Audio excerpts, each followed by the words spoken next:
Yeah, please. So first, good evening everybody, and good afternoon to Ramesh sir. It's a thanks a lot for taking out your time. I think everybody knows you are in Vaikanzi right now, coaching Pragnananda for Tata Steel Masters. So thanks for taking out time in between that. Uh, I Anything said about Ramesh sir will be less. He's arguably the best coach in the world. He has been a coach to the team India for 12 years. He has also coaching academies like Chess Gurukul and Pro Chess trainings and has coached several 2600 plus players, and some of them being Pragnananda, Karthikeyan Murli, Arvind Naroditsky, Amit Abatabai, and also not to forget IMs like Bharat Subramanian, Pranesh, and Vaishali.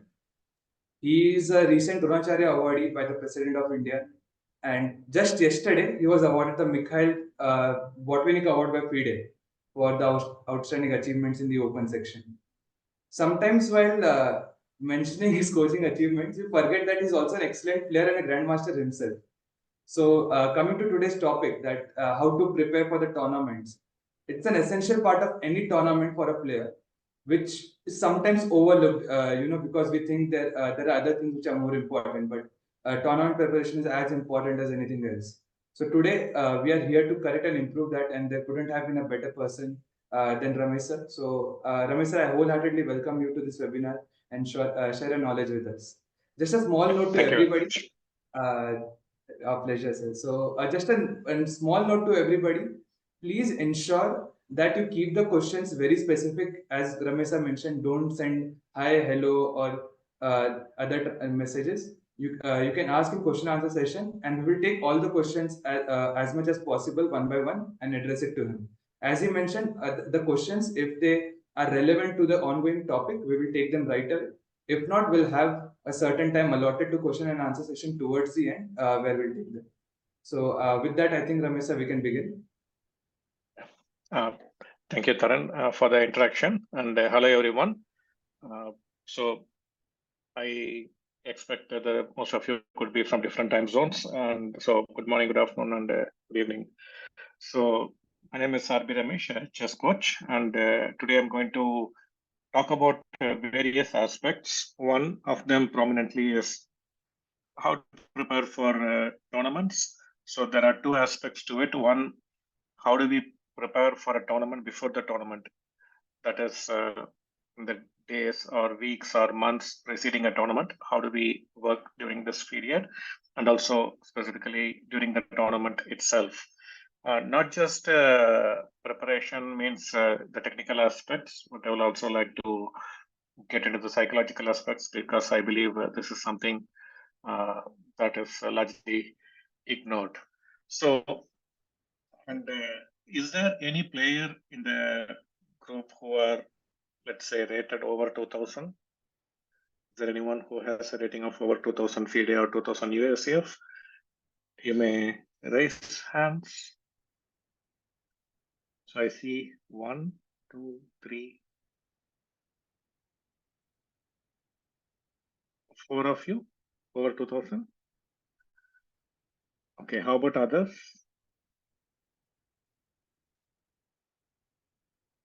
Okay, so not many. 4 of you over rating of 2000. So let's say between 1500 to 2000. Between 1500 to 2000.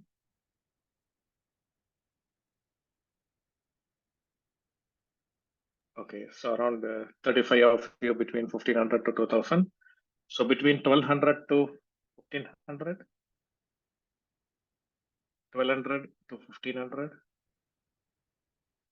The others can put the hand down if you're not in this group.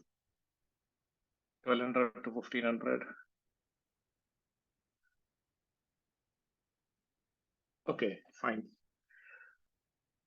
Yeah, so you may put the hands down just to get an understanding of the strength of the participants. Okay, so I'm not going to give any difficult chess positions to analyze. So let me share screen. One moment.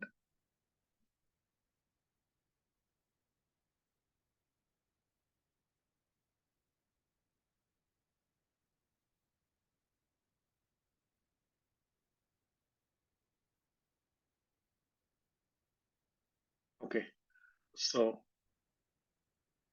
I'm sharing a screen. Yes, I hope sir. you can all see it well. The font size, I hope, is big enough to read. Anyway, I'll be explaining them as well. So the first Yes. thing is in chess, when we are practicing, what are the different ways that we can employ to improve our game strength? So the first thing I would say is if you have a trainer, a coach with whom you can practice, that's very good to have. Now, this can be an individual trainer where you work one-to-one with the trainer, and this can be in person or online. And alternatively, it can also be group sessions where you are, let's say, go to an academy or a club and you are learning with other students from a trainer, or online as well. Since COVID, online training has become more acceptable and a valid means to improve our game. So, working with a trainer basically. And here, some have a feeling that one-to-one individual training is more effective than a group training. In my personal experience, it is not the case because I'm a strong uh, supporter of group training, because in group training, we are not only learning from the coach, but also from our friends, other students. So one thing is, if the quality of the students is good, then group training will be fantastic.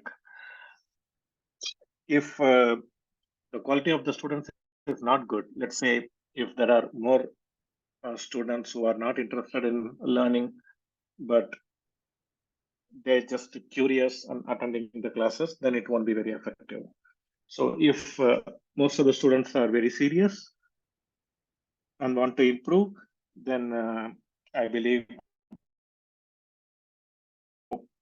if you have options to work individually and group, if you can afford it, explore both the options simultaneously. You can have few sessions in group and few sessions individually.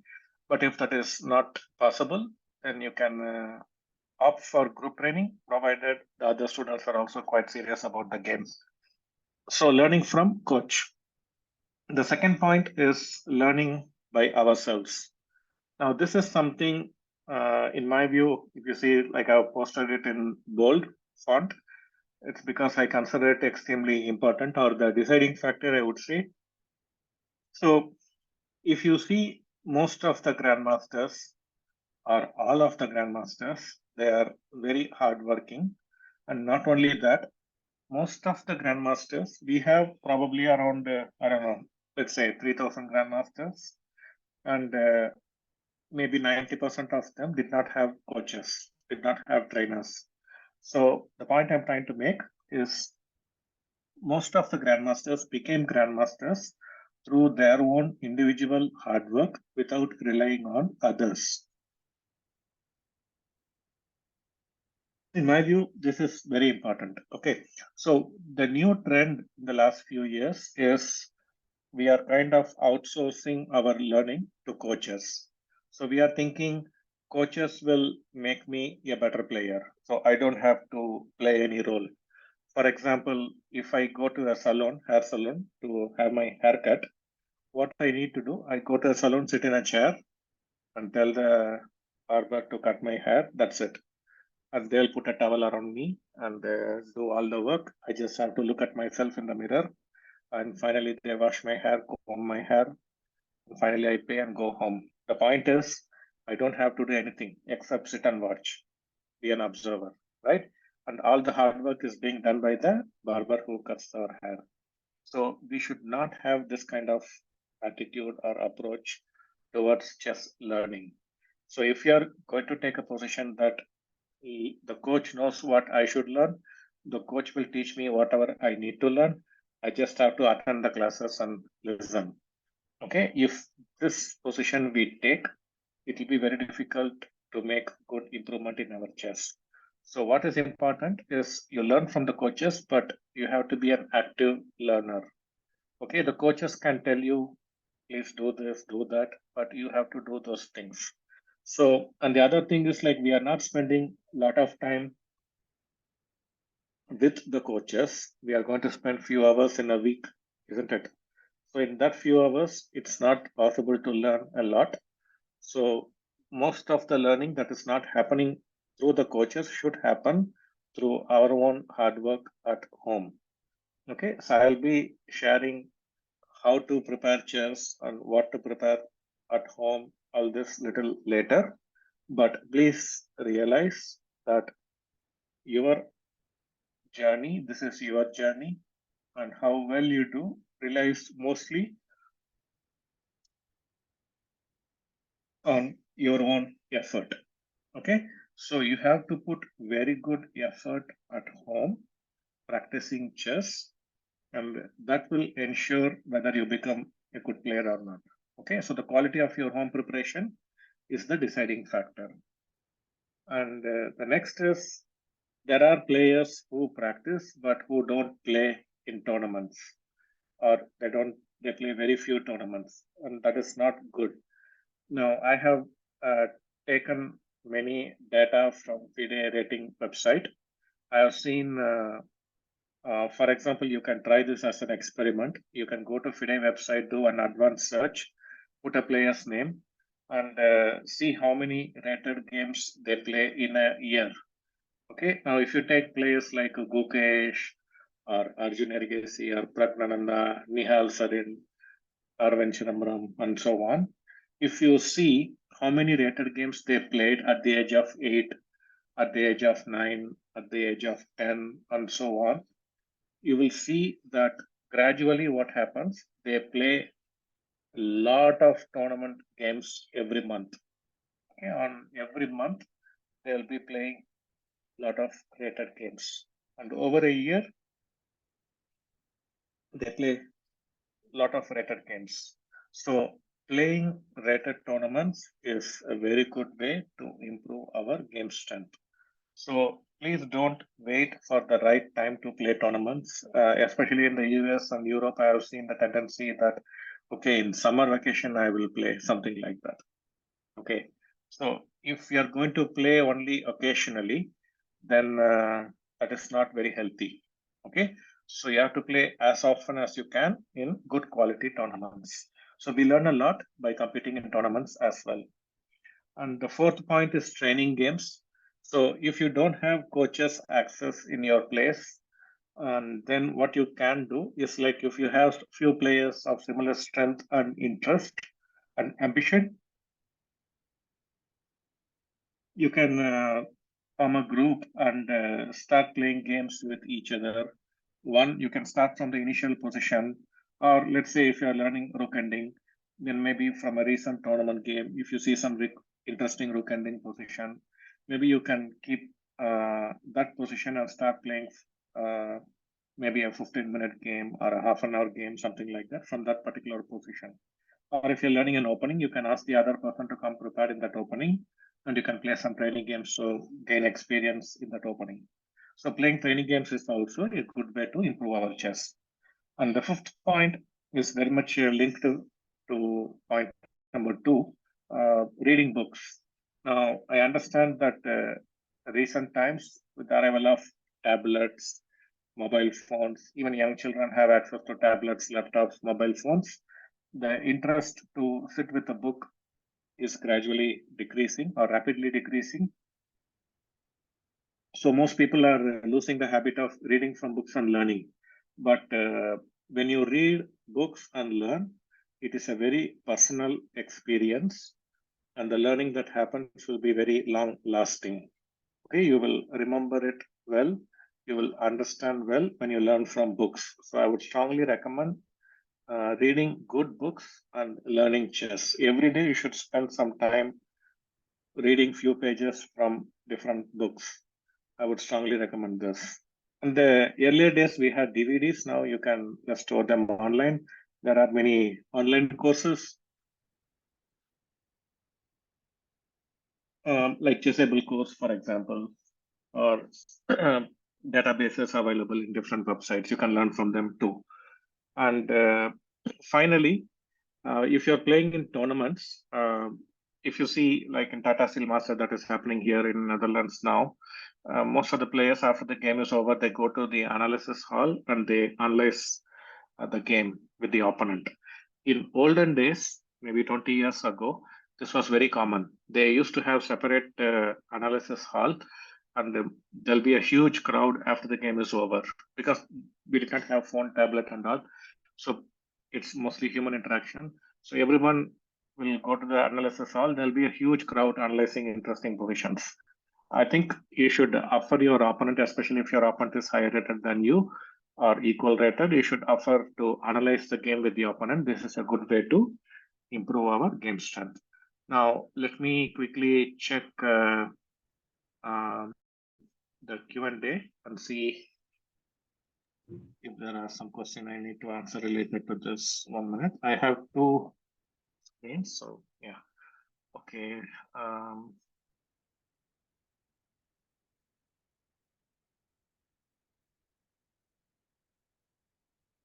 1 minute.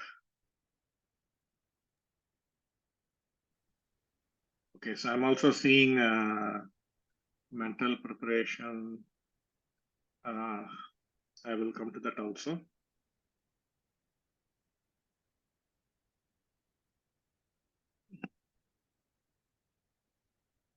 Okay.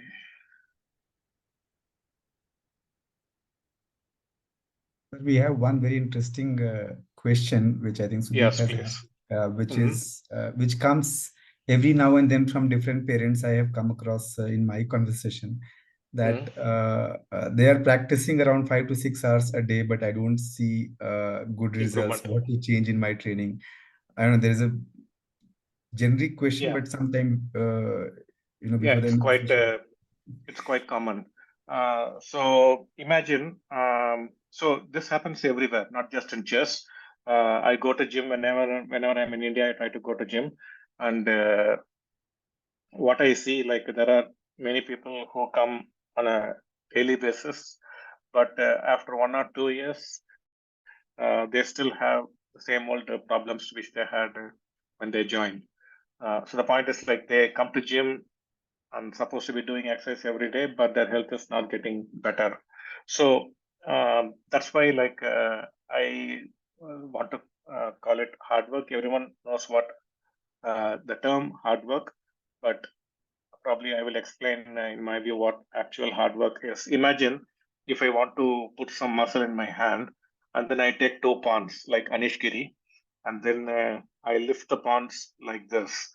Now, if I do this for 10 hours, 10 hours I'm lifting pawns. It won't help me become strong, isn't it? It won't help me put muscle. But instead, if I try to lift some very heavy rock, let's say, and I'm not able to lift it, okay, I'm not because it is too heavy, but I try with all my good effort to lift it, it will actually make me strong, even though the rock did not even move an inch. Okay, so the intensity of the effort is very important. Most of us are seeing chess without the clarity that why we are seeing chess, why we are practicing. There is no clarity. And most of us, we just see chess, keep seeing chess, and seeing chess is not preparation. Okay, so I will explain this in detail in the next screen. 1 minute.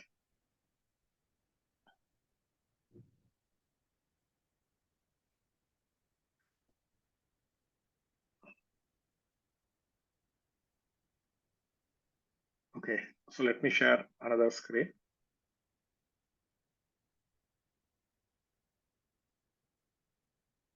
Okay, so now in this screenshot, you can see certain things. Now here I'm mentioning some of the mistakes most players make, most amateur players make. One, calculation related mistakes. So most players, especially the ones who say, I prepare 5-6 hours a day or more, they are generally not good in calculation. So calculation training is something is done almost by everyone, but in a very totally wrong manner. that it doesn't produce any improvement. Most players are very bad in calculation, and this is a very common problem. So if you can make good improvement in your calculation skills, it will improve your overall chess strength drastically. So how you train calculation is very important. It's a very, very important area. It's like oxygen for our body. Without oxygen, we will not survive. Similarly, calculation is like oxygen for good chess. So if we don't have good calculation skills, our chess health will be very bad. Second is poor time management. Some players play too fast, they take decisions too quickly, and others play too slow, getting into time trouble more often. And the tendency nowadays is the second part. Like most players nowadays have time trouble problem. Earlier, only few players were known for their poor time management, but now the majority is getting into time trouble issues. And in my view, that is because very bad work ethics. The learning is not happening through self-work. The players are not learning chess by themselves in a proper way.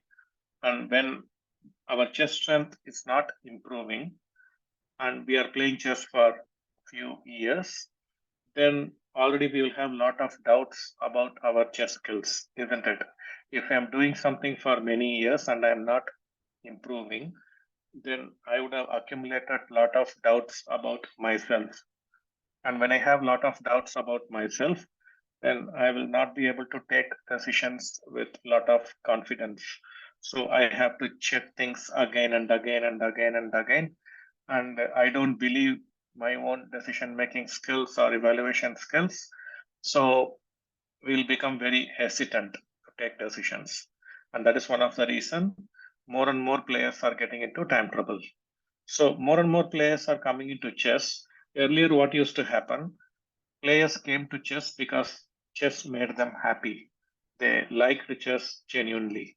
But more people are coming to chess nowadays. I have heard at least 100 inquiries from people who say, like, I have studied engineering, I've completed MBA, now I not getting a job, so I want to come to chess. These kind of things. Okay, so because they are not good at something else, they want to come to chess, or they see some chess players are becoming very popular in social media, and they want to become popular also. They think chess is easy way to become better and become popular or make money and become rich and so on. So the point is, we should genuinely love chess, and then only preparing chess will not be boring. Otherwise, what happens? I see with most players, after 10-15 minutes, they get bored preparing. Preparing at home or preparing with coach, they easily get bored.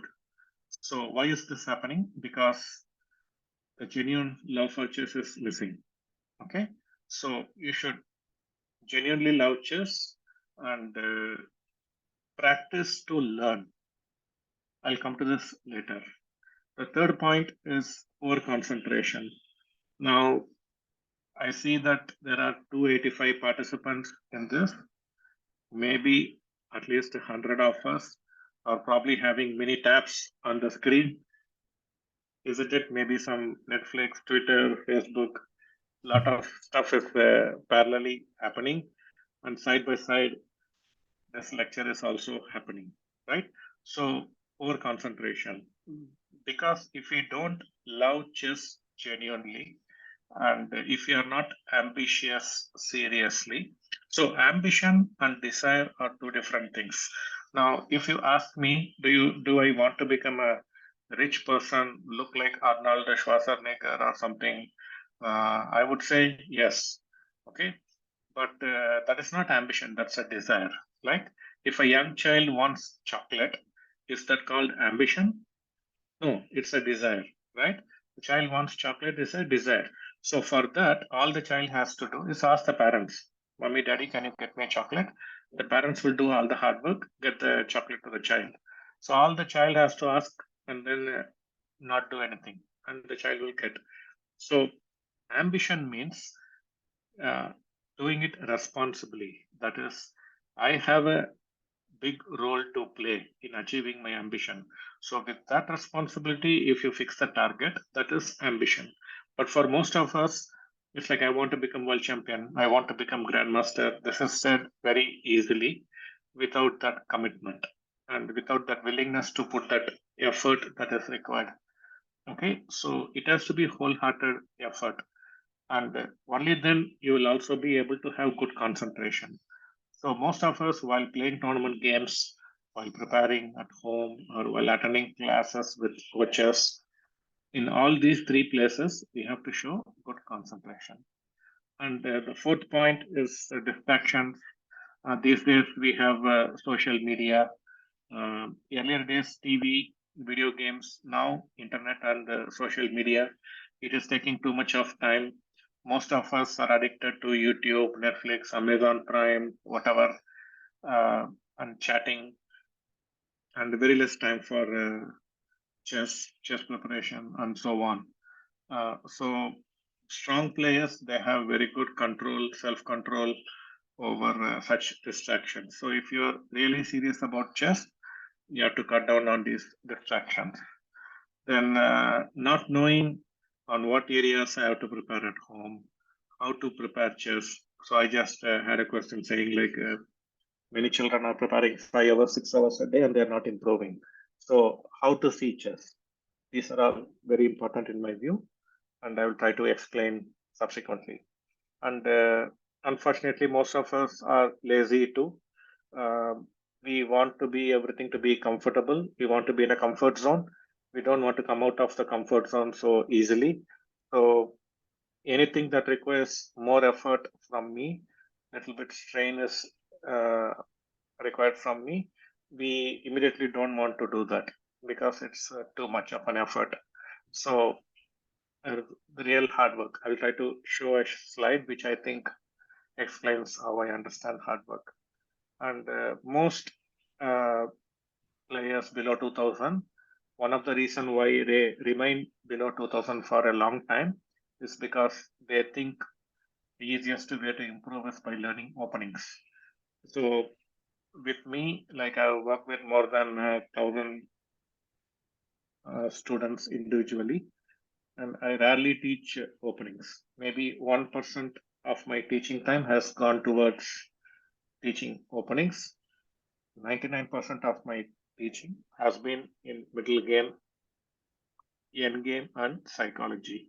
Okay, but unfortunately, nowadays, most coaches, parents, and players, they all think the easiest way to improve chess is learning openings, openings, openings. So most of the time they are preparing openings.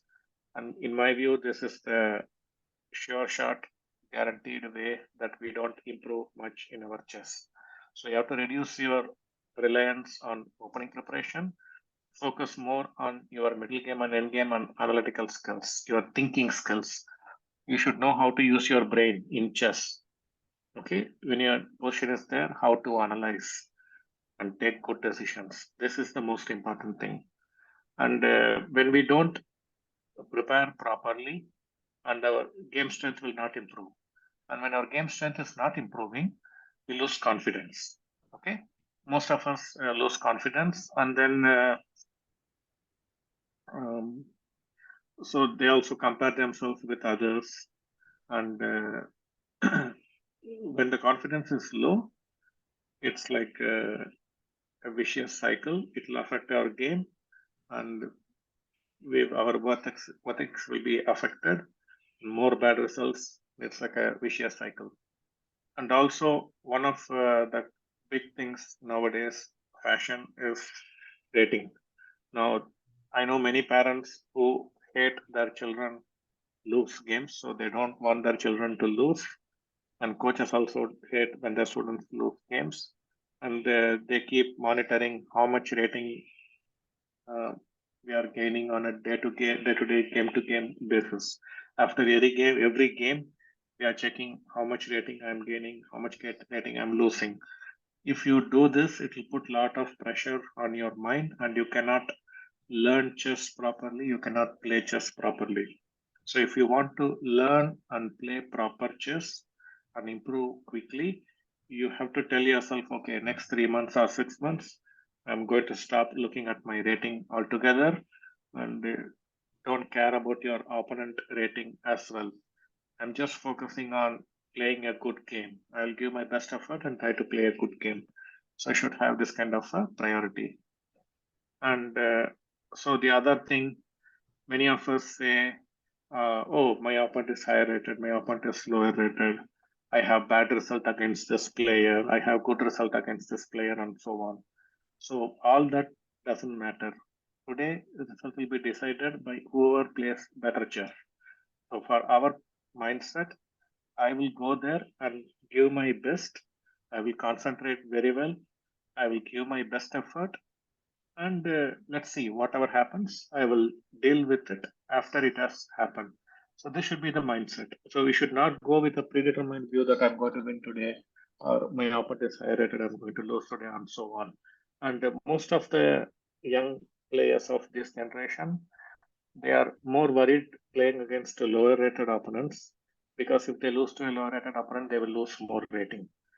And so that's why you see this fear of losing games, fear of losing rating is very much high nowadays. And that is also one of the reasons most players don't make improvement, because they're always worrying and afraid. If you're afraid, then you cannot play good chess. So you have to be very courageous, bold, and self-confident. And for that, you should stop giving importance to your rating. You should stop giving importance to game-to-game results. Instead, you should give more importance to putting a good effort. Like, I will try my best to learn chess, how to play chess, how to think chess, how to analyze in chess. And that is the only way to make improvement. And when for this, you have to give your best effort. Okay. And many players, when they get a slightly worse position, they think, oh, I'm going to lose today, and they give up hope and they stop fighting back.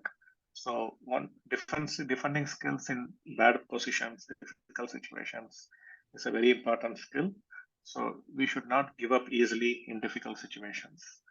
And contrarily, like conversely, when we get into good positions, we think, oh, now how I play doesn't matter. I can play anything and win. So we become very careless, and we let our opponent escape from a bad situation. So whether you have a good position or bad position, in both the cases, you have to raise your alertness level, not become careless or give up hope. So in good positions, we relax and give up our alertness, and in bad situations, we give up hope and don't fight back. So in both the cases, we have to raise our alertness. Okay. And many of us identify ourselves as attacking player or positional player. And we tell ourselves, if I identify myself as an attacking player, I tell myself I'm a bad positional player, I'm a bad in-game player, and so on.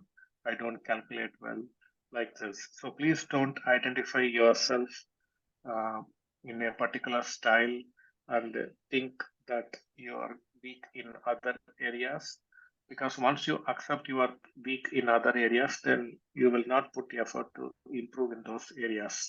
So you may feel comfortable and confident in certain areas, that is fine.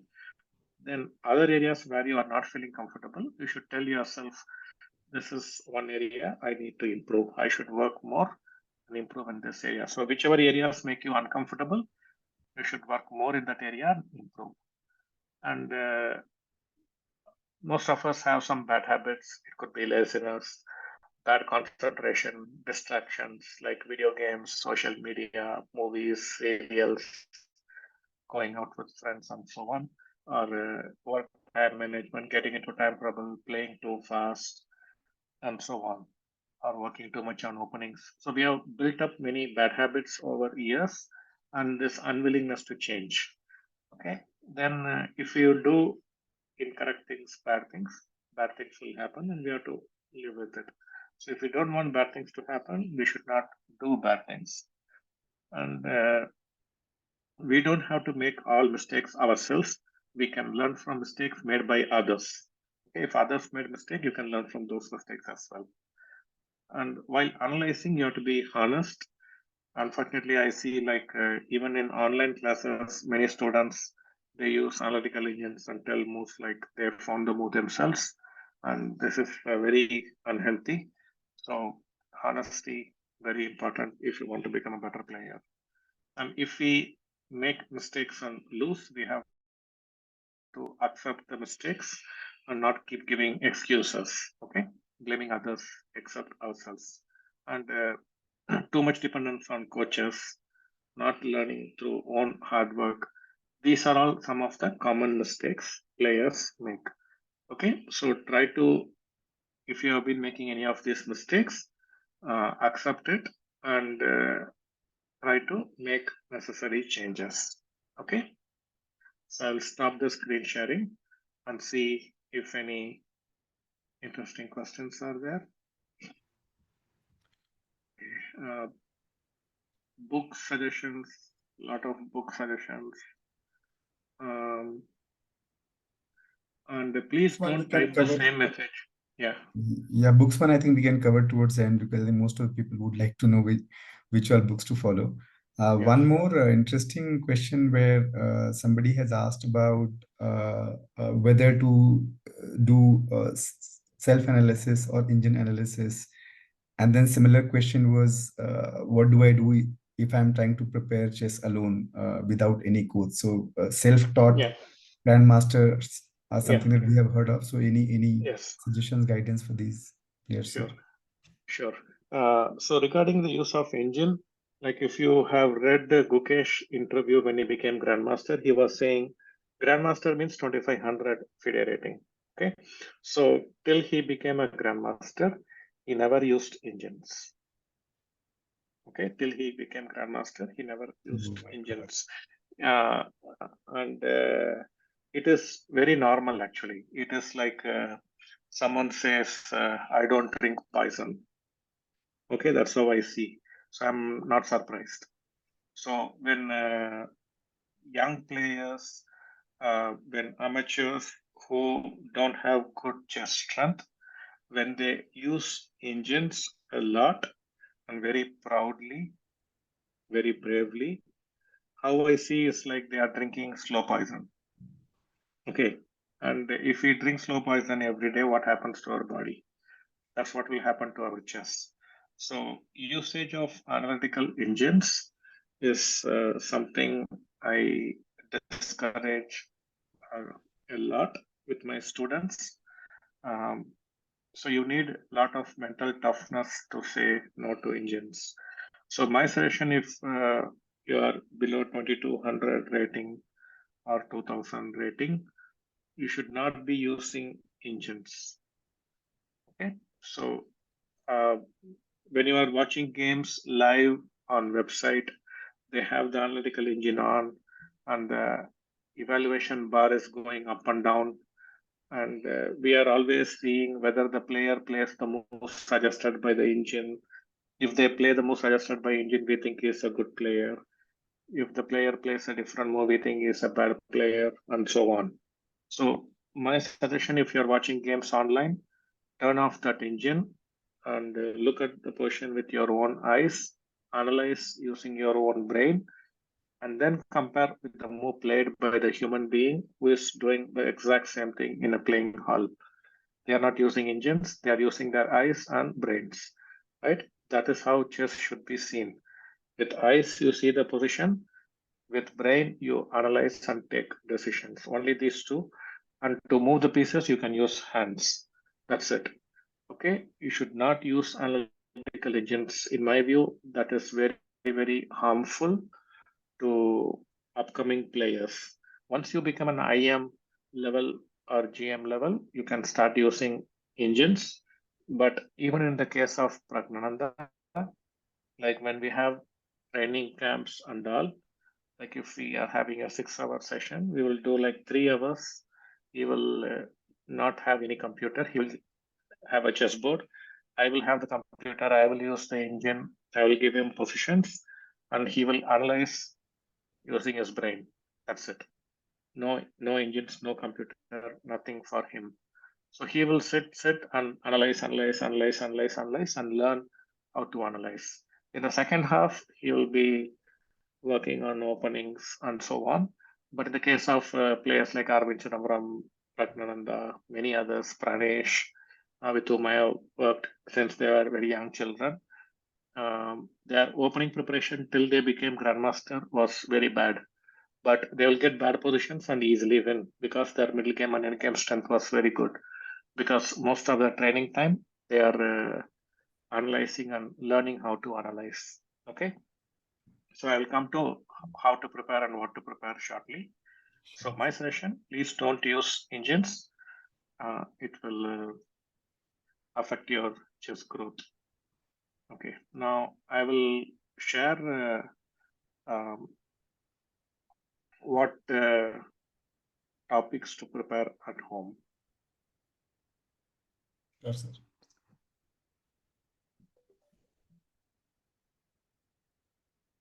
Okay, so can you see the screen clearly on what to work at home? Okay, so I have put 1400, but maybe 1200 also, this should be applicable. I don't have much experience working with unrated players or 1000, 1100 and so on. But you can modify all these suggestions according to your level. Okay, so what are the different areas we need to work at home? So let me explain one by one. So the first thing is we need to prepare like 3 to 4 hours every day if you can. Okay, and when you are young, more time should be devoted to chess preparation.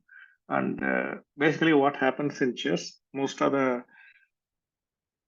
players, they quit chess when they go to 9th grade or 10th grade in school, because in 10th grade they have public exam, and also happens in the 12th grade. Most players quit chess, and remaining others, they quit when they go to university, college, and so on.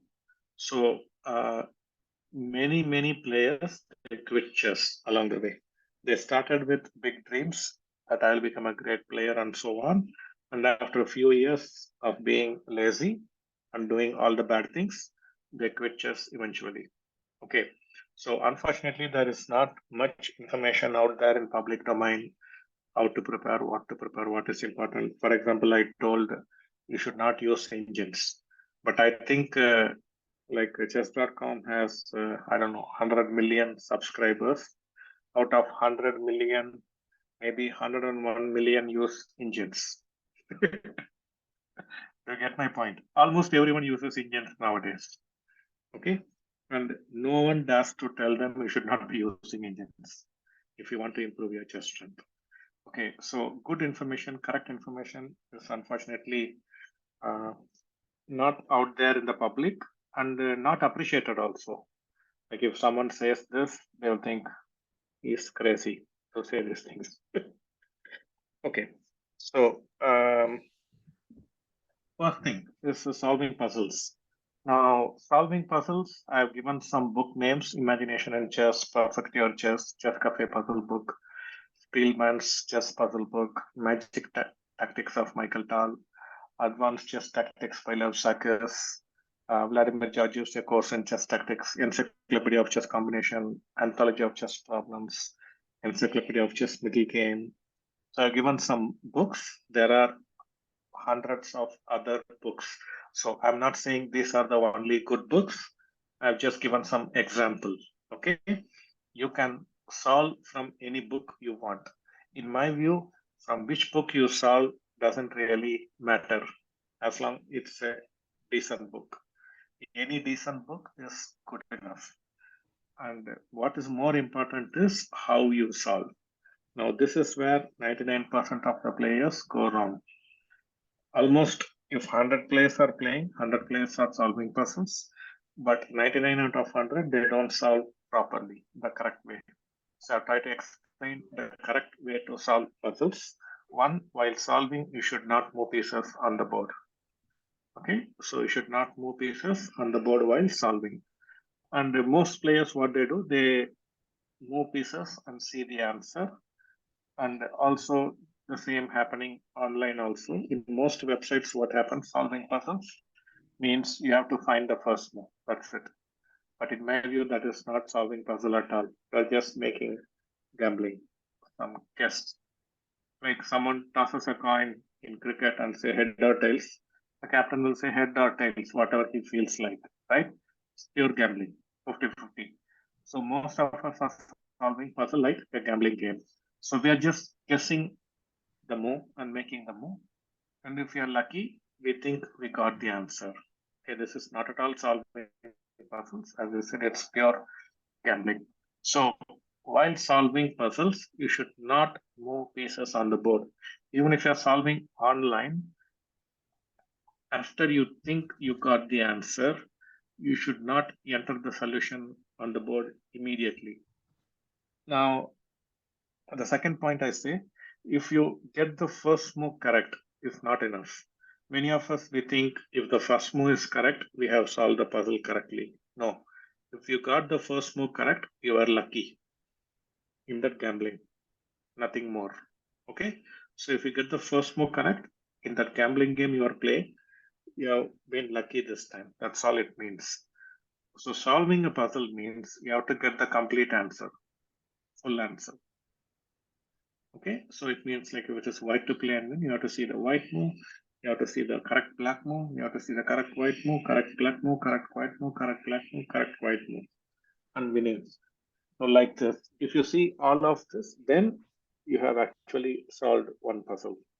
Okay, so many of us, we may think we are solving 20 puzzles, maybe we have solved one or two only actually. Okay, so don't move pieces. Getting the first move correct is not enough, and you have to get the complete answer.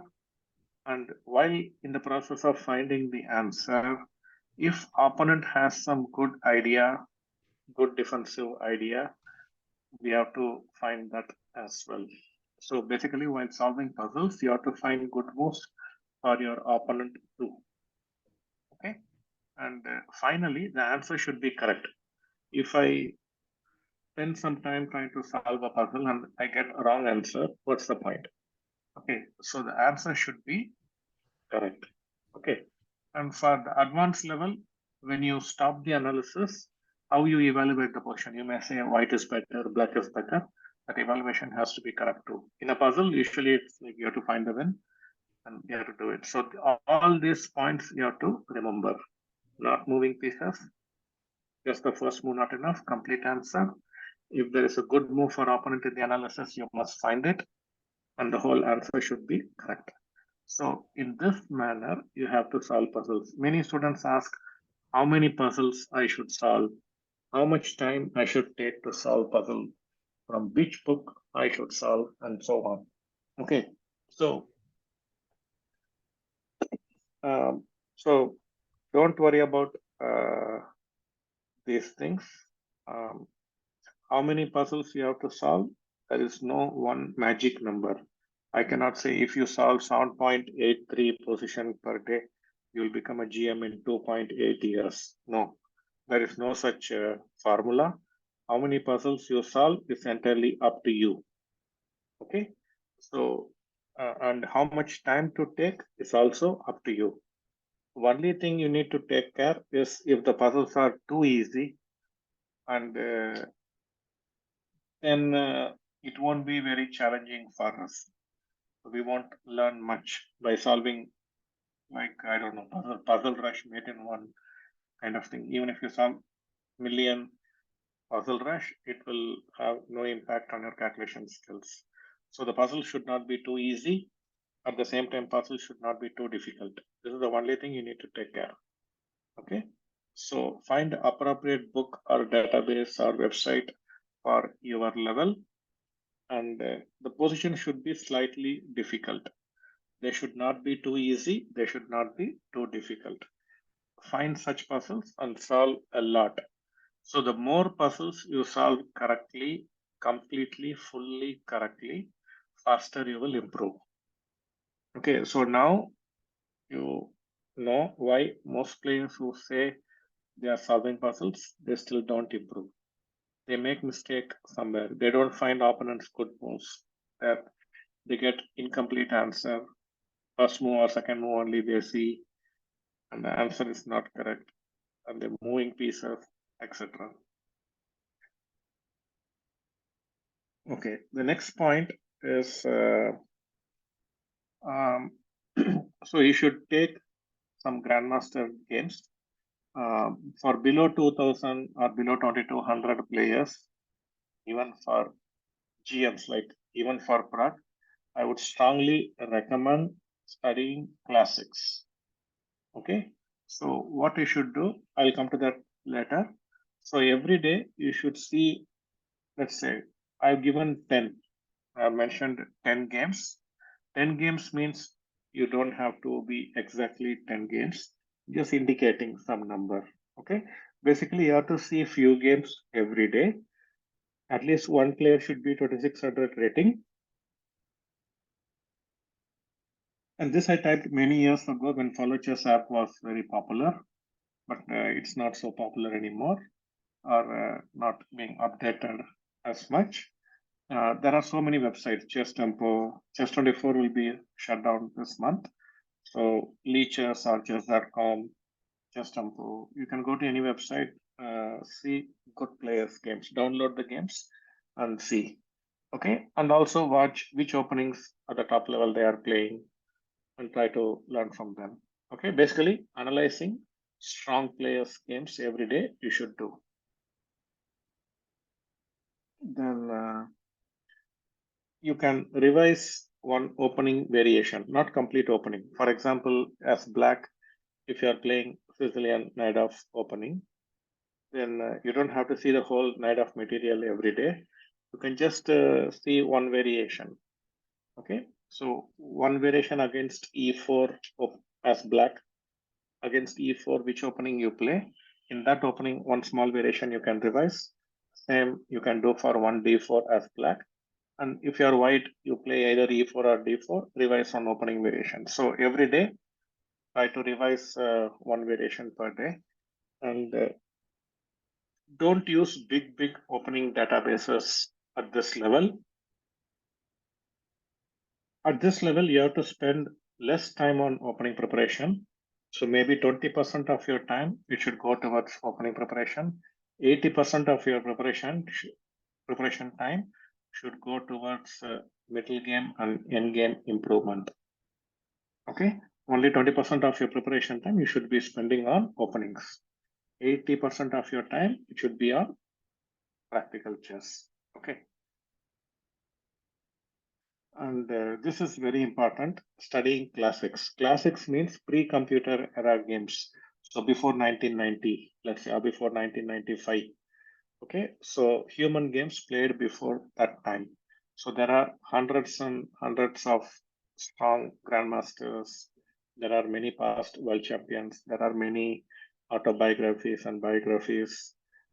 So try to study games of past players. Okay, I've given few names in the sheet. Okay, so you should analyze and see, not just see games top. Next game top. This is not seeing chess. Okay, this is some exercise for fingers. So you should enjoy, analyze, and see games. Okay, so studying classics is one good way to improve chess. And similarly, you can see some games of modern players. This also I typed it many years ago.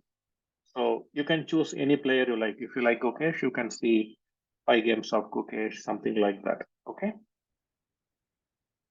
And there is a book, Dvoretzky Game Manual, and its equivalent is Fundamental Chess Index by Carsten Muller.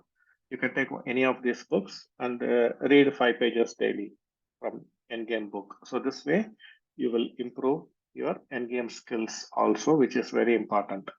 Most amateurs don't like endgames, so they don't work on endgames. That's one of the reasons they don't improve much. And I've given few names: Dvoretzky, Yakapagard, Kasparov, Yusupov. There are so many good authors. You can take any recent book or old book and read a few pages every day. So basically, reading from books and improving is a very good way to improve your chess strength. So read a few pages from chess book every day. So this is middle game, and the previous point was end game. Okay, and if you are above 1500, above 1600 rating, you can also start solving studies, and I've given some book names. Okay, so I've given some book names.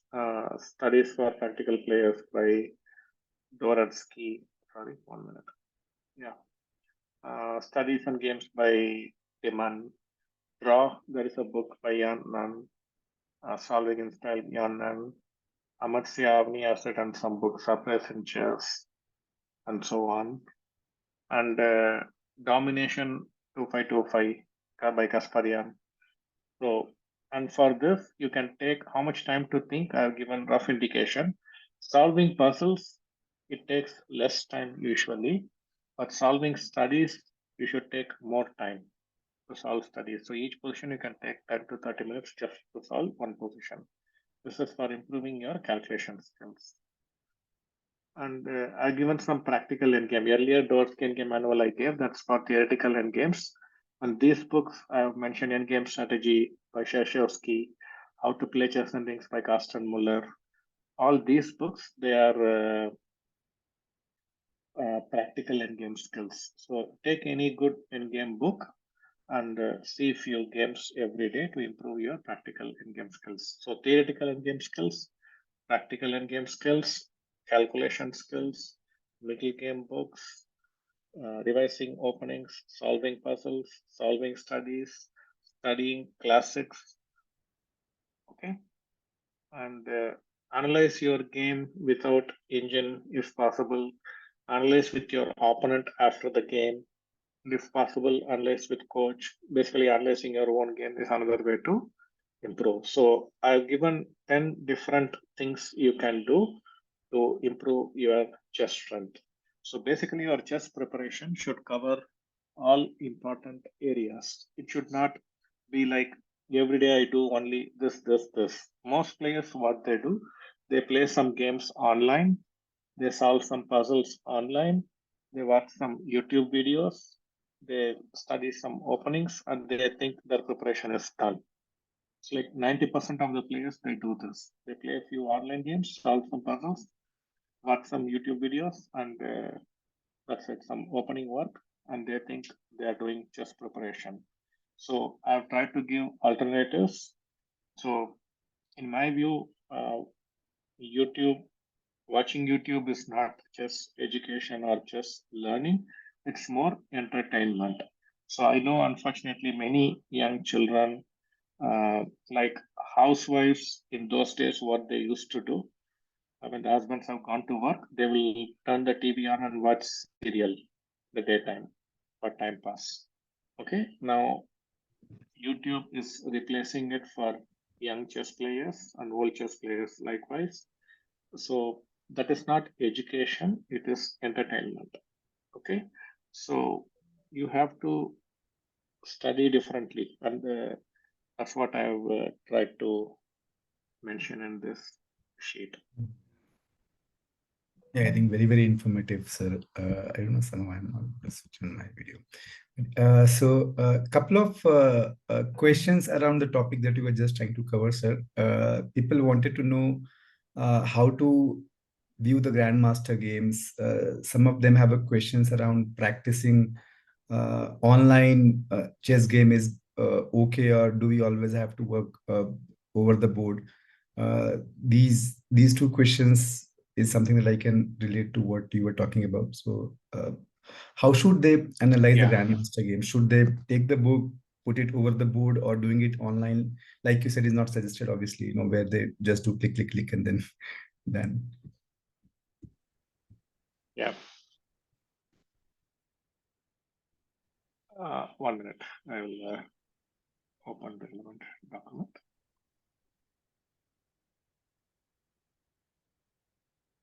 Okay, so playing online games are recommended or not recommended? They should not play online games. Playing online is fine. Okay. So how to say, chess should be fun. Ultimately, we should have fun with chess, but just having fun is not enough. Okay, it's like eating food. You should enjoy eating food, but you should not eat food to enjoy. You are eating food for this fact, and along the way, if you can make the food tasty, it's better. But you should not eat food only for taste. So the same way, chess should be fun. Playing blitz is fine, but let's say if you're preparing 3 hours chess serious practice, and then half an hour you play blitz, it's fine. But if you're playing 3 hours blitz and half an hour you see chess, it's not fine. Okay. Okay, so now I will try to explain how Sure. to see chess. So what you can do, like I said, you should see games of the past, and this is something less understood by most players and trainers also. So you should be spending a lot of time studying classics. There are many good books like My Great Predecessors by Kasparov, My 60 Memorable Games by Fischer. You have 1953 Zurich International by David Bronstein. You have Think Like a Grandmaster, Train Like a Grandmaster, Play Like a Grandmaster, Plan Like a Grandmaster books by Alexander Koto, Alikane Best Games.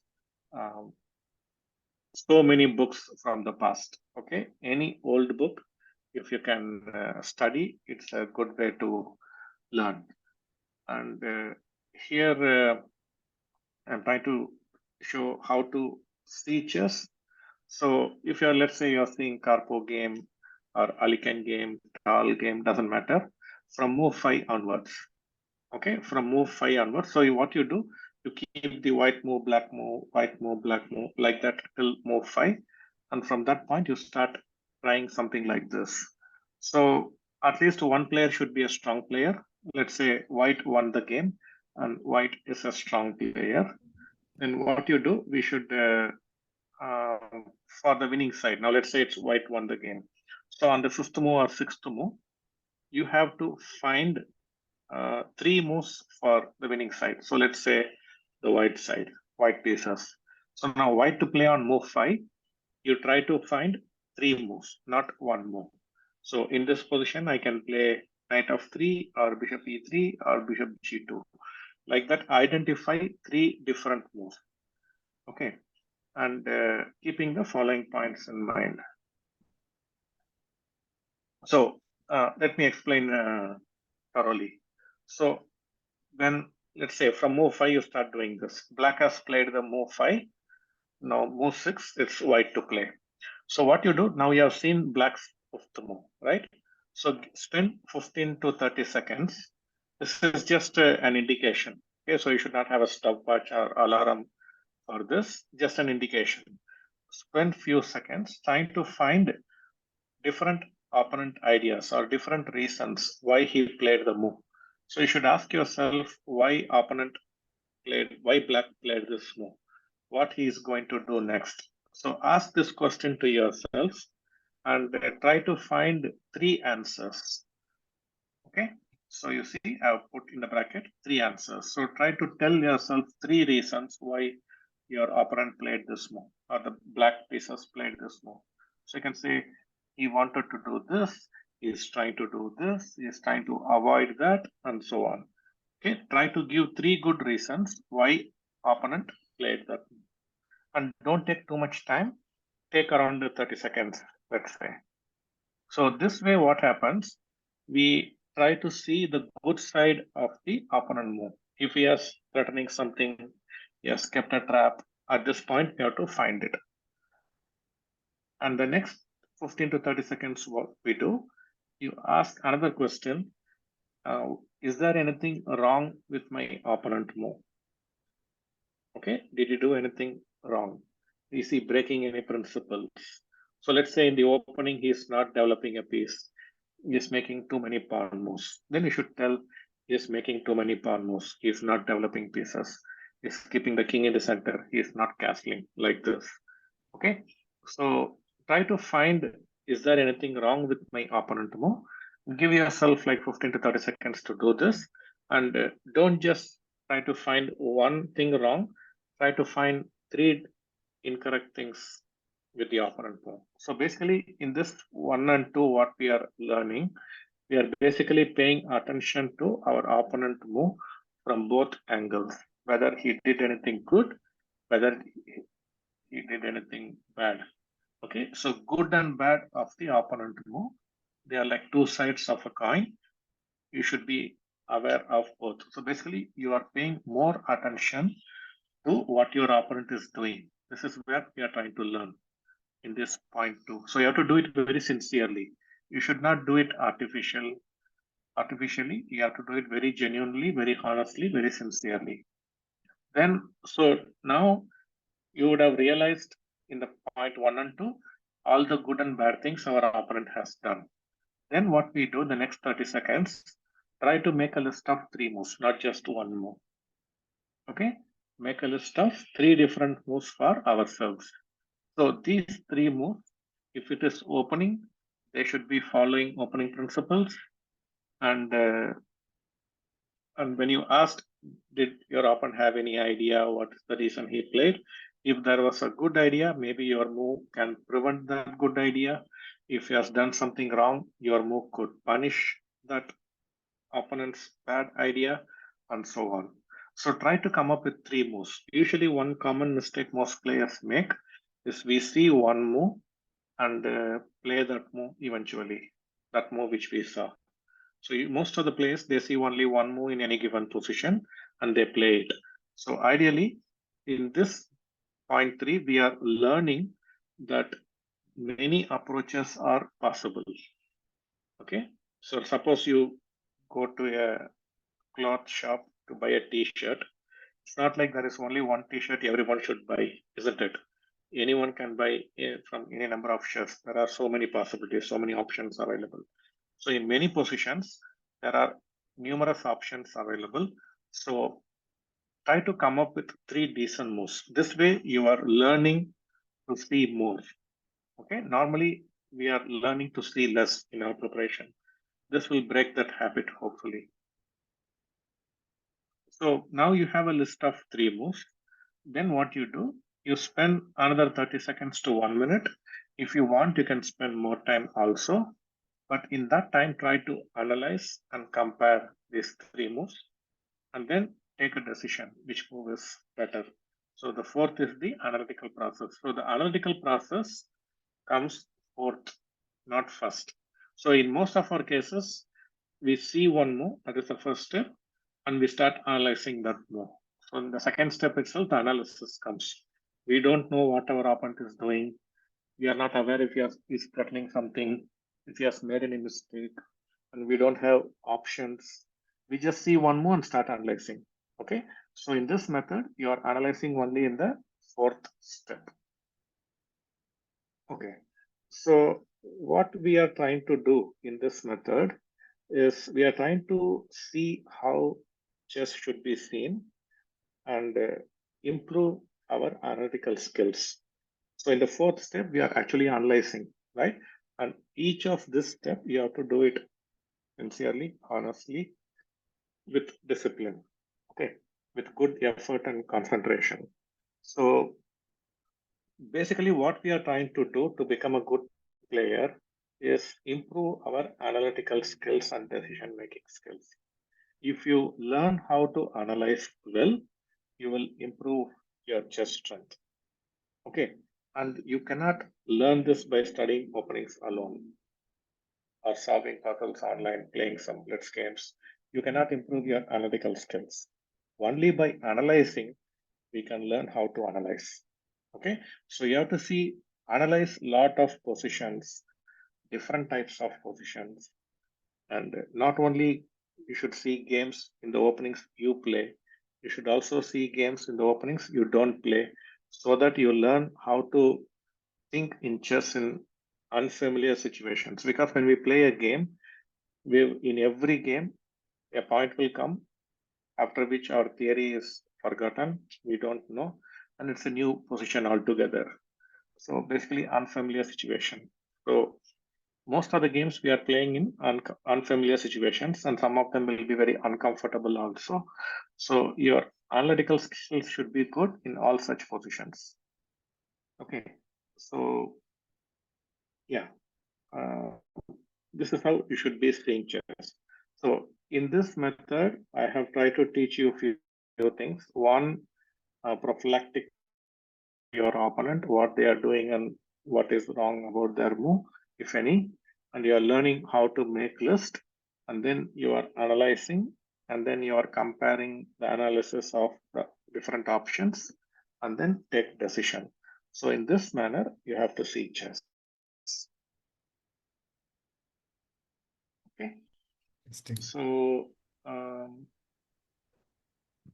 yeah.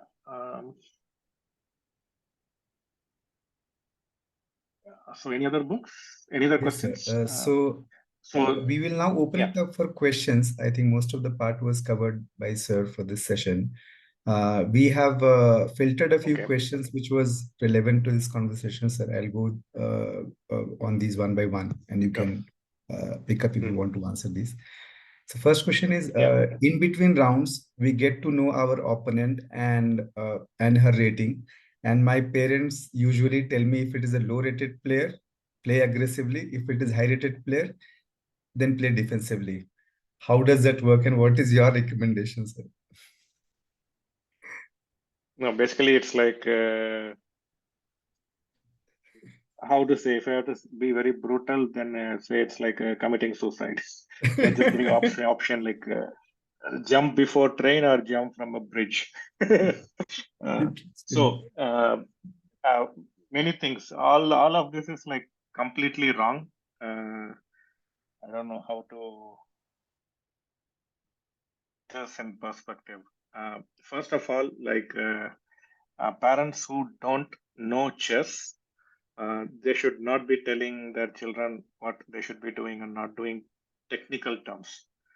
They should not say, this is how you should play against high-rated player, this is how you should play low-rated player, all this stuff. Now, first of all, like if we see a human being, should we see him as, oh, he's tall, fat, black, like this, we should see a human being, or we should just see a human being? We should see a human being, that's it.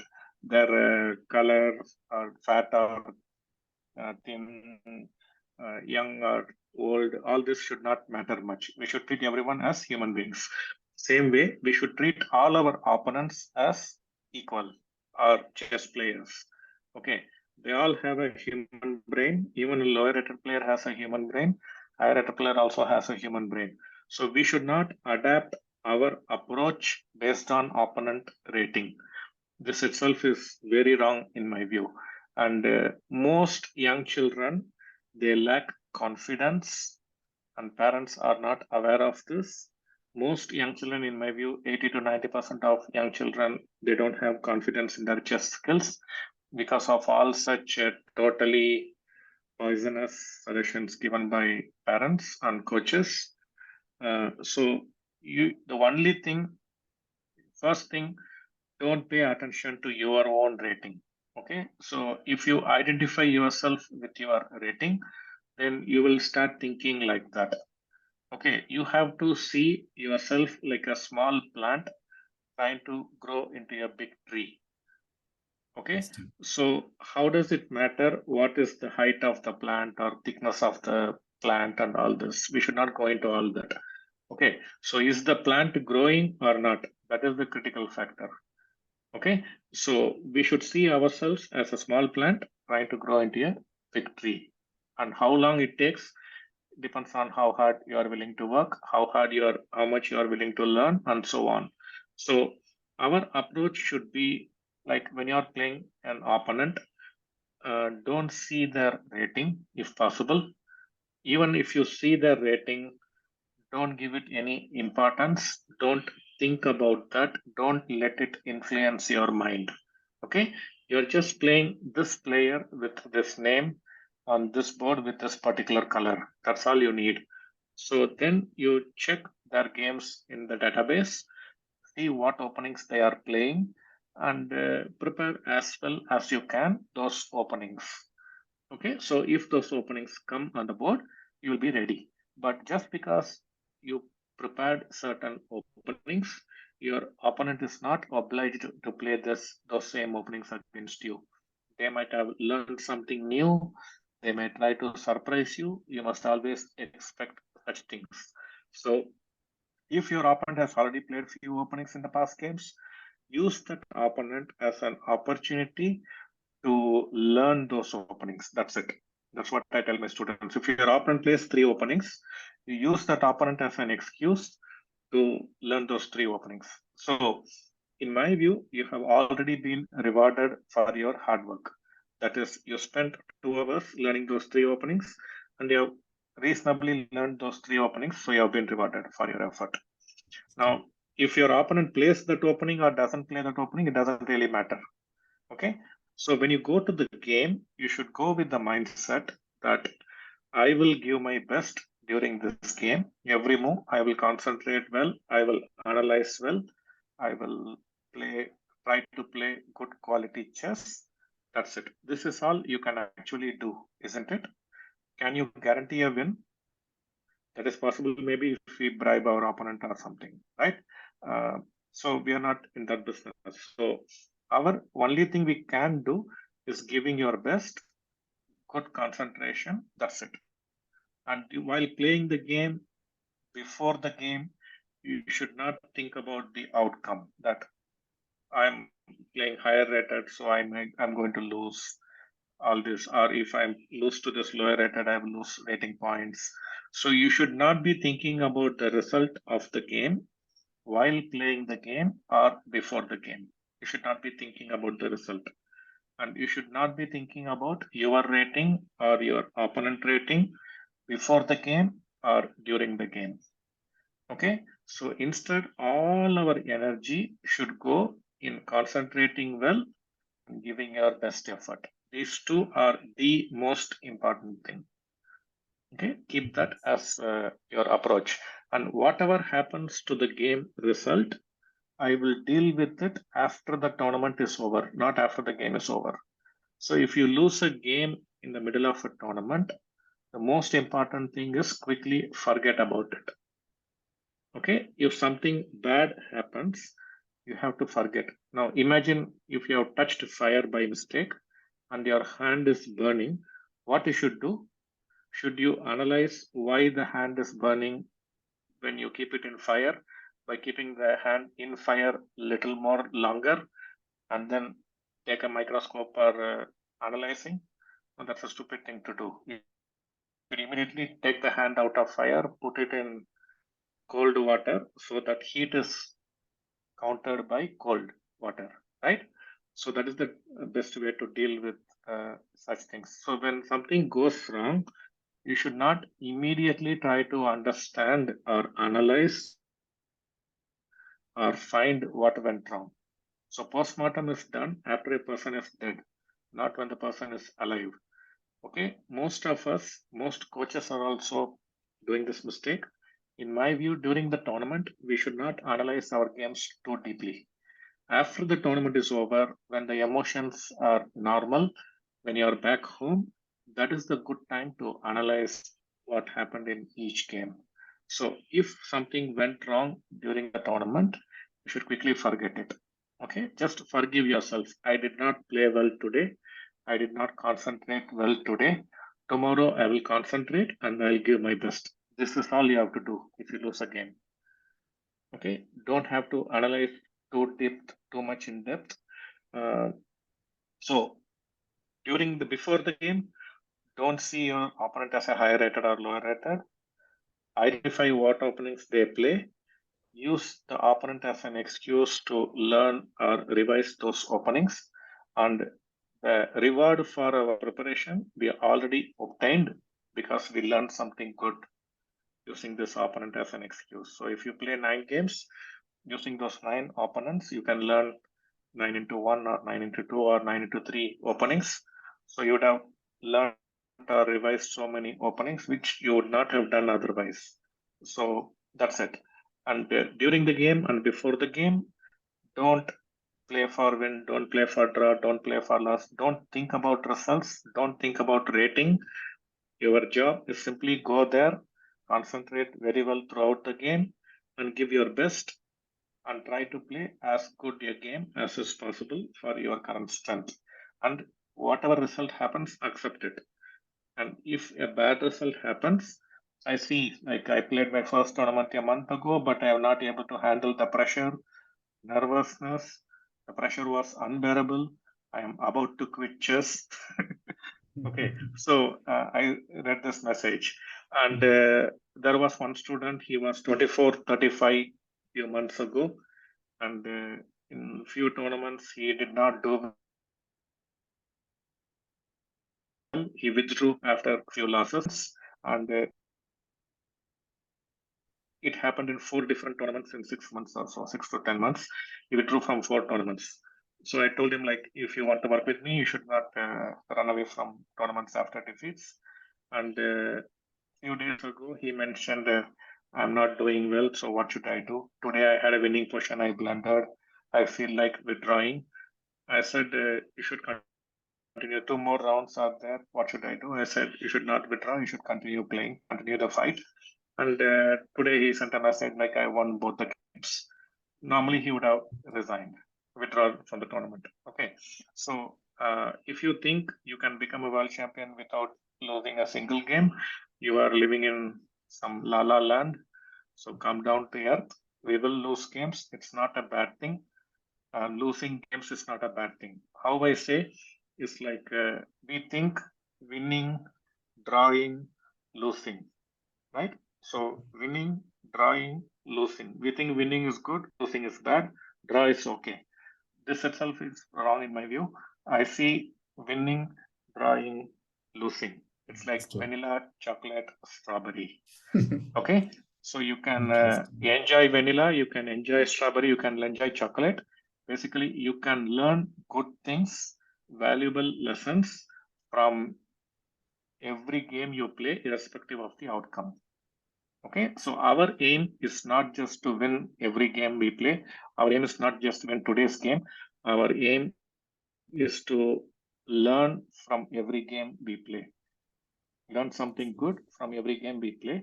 That is possible irrespective of the outcome.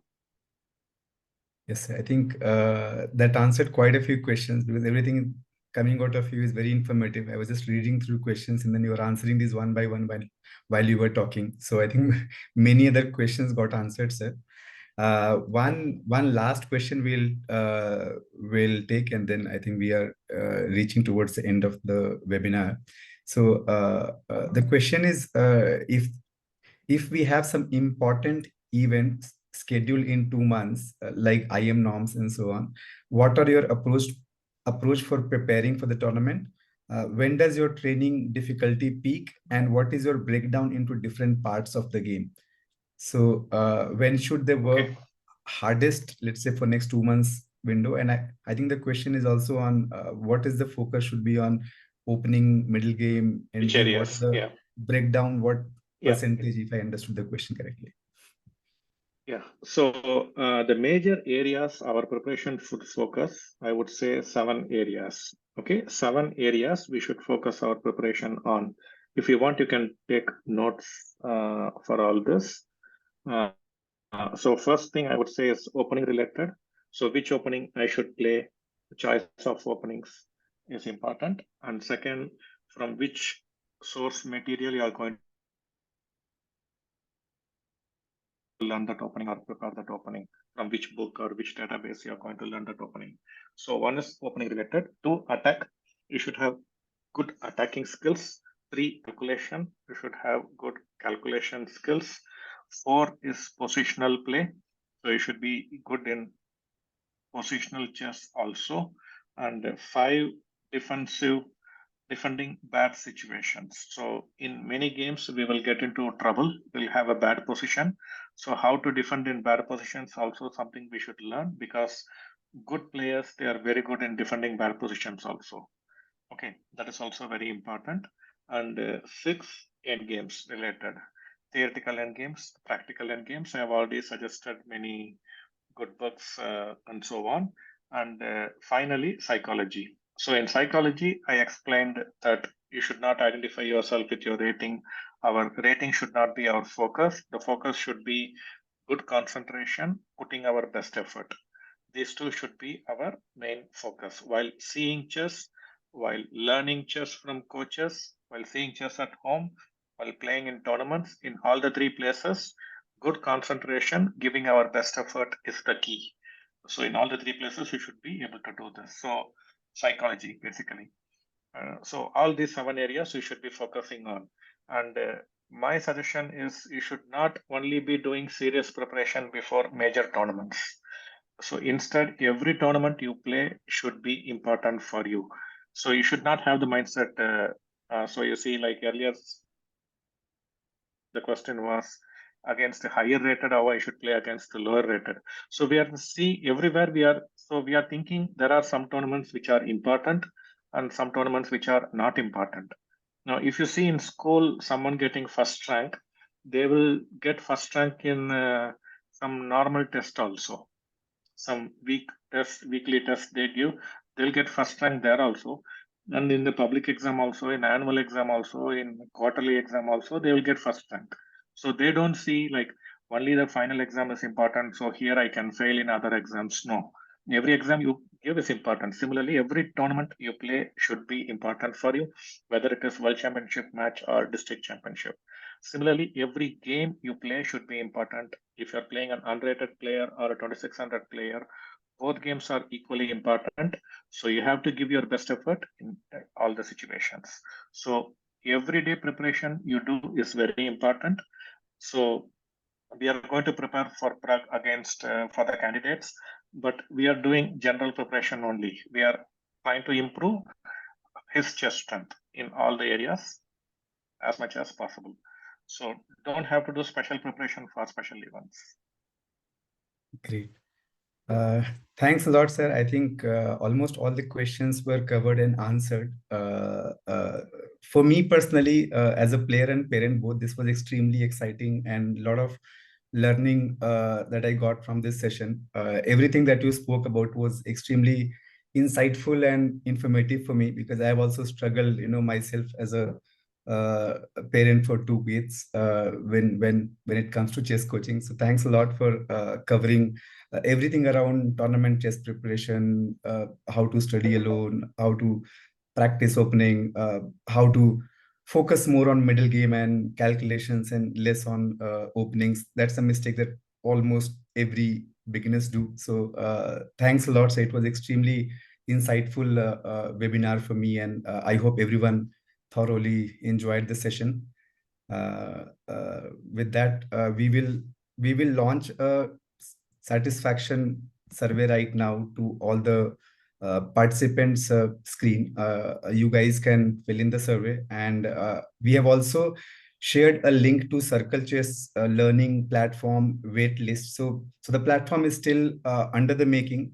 We are actually trying to help new players by changing their behavior, building things which could actually help them change their behavior. Like sir was talking a lot about behavioral aspect of chess, where how do you focus more in chess, how do you keep yourself away from distraction, how do you analyze the game. So we have taken a lot of input and then trying to see if we can build something which could help the students who are beginners to intermediate levels. So I've shared the link in the chat as well. Please feel free to join the wait list. You will be notified when your wait list is cleared.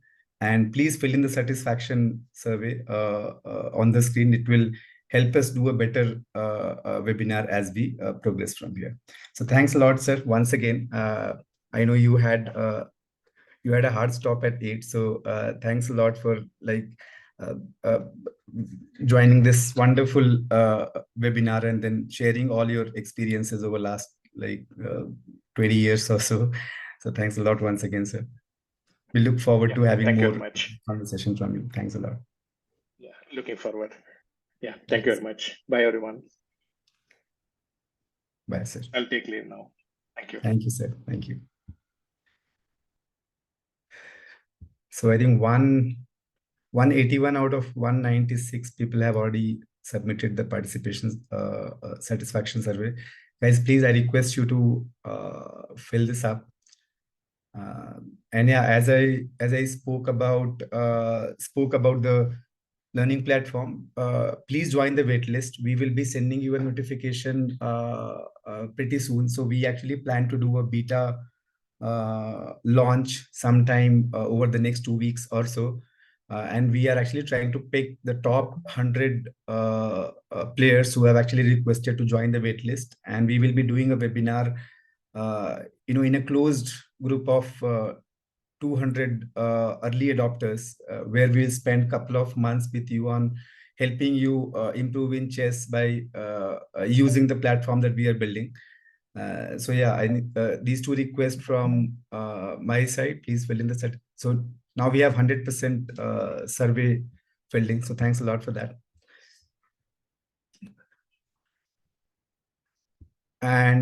And all the other questions which you have asked, we have noted down all the questions. We will see if we can revert back to you separately post the webinar.